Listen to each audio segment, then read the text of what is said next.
Police officers, what incident will traumatize you for the rest of your life? We got a call about a woman who had locked herself in her bathroom saying her boyfriend was trying to kill her. What we ended up finding was so much worse. My partner Mason and I arrived at a house on the end of a street. The lampposts flickered yellow, and the wind danced the trees and bushes. The clouds were thick and the air ice cold. We took position at the front door. We knocked.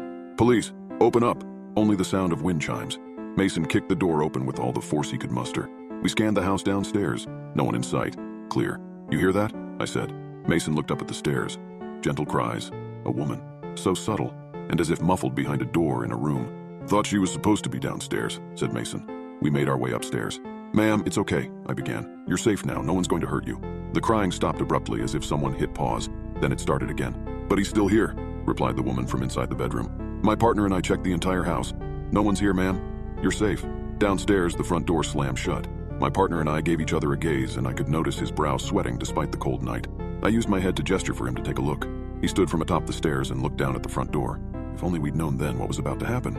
"Just the wind, I think," he said. Then a gentle voice came from inside the bathroom. "Are you sure, Officer Bradley?" the woman asked. The entire night at that scene, neither my partner Mason nor I used our names out loud. Not once. How could she have known our names? "Ma'am, do you need help or not?" Mason was agitated. "We need to know you're okay, so step back because I'm kicking it in."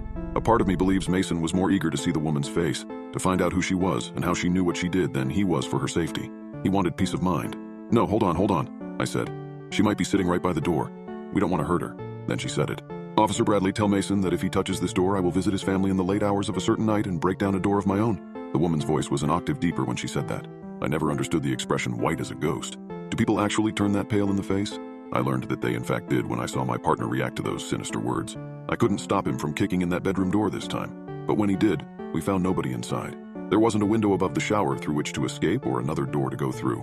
And yet we were certain that we just had a full conversation with a woman behind this door. We scanned the entire house, including the backyard, one last time, inch by inch. Nothing.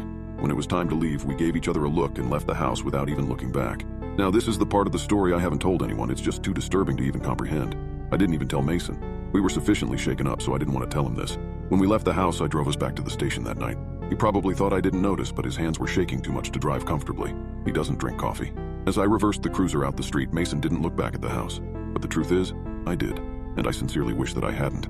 I looked and squinted at a garbage can by the side of the house to see a strange dark figure kneeling by the gate, as if watching us leave.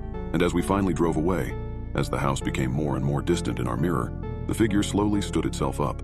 And I'll swear even today that as it stood up, it didn't stop rising until its head peeked over the roof of that two-story house.